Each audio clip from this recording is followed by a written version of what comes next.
One minute ನ್ಯೂಸ್ಗೆ ಸ್ವಾಗತ. ಇಂದಿನ ಪ್ರಮುಖ ಸುದ್ದಿ ಭಾರತದ 15ನೇ ಉಪಾಧ್ಯಕ್ಷರ ಚುನಾವಣೆ ಬಗ್ಗೆ.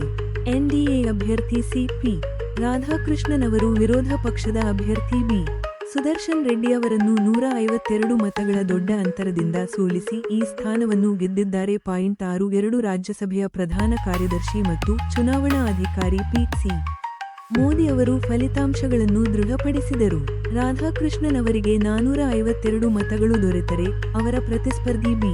ಸುದರ್ಶನ್ ರೆಡ್ಡಿ ಅವರಿಗೆ 300 ಮತಗಳು ಲಭಿಸಿವೆ. 63 ಈ ಚುನಾವಣೆಯಲ್ಲಿ ಒಟ್ಟು 767 ಸಂಸದರು ಮತ ಚಲಾಯಿಸಿದ್ದರು, ಅದರಲ್ಲಿ 15 ಮತಗಳು ಅಸಿಂಧು ಎಂದು ಘೋಷಿಸಲಾಯಿತು. 64 ಜುಲೈನಲ್ಲಿ ದಿಢೀರನೆ ರಾಜೀನಾಮೆ ನೀಡಿದ್ದ ಜಗದೀಪ್ ಧನಖರ್ ಅವರ ಸ್ಥಾನವನ್ನು ಈಗ ಸಿ.ಪಿ.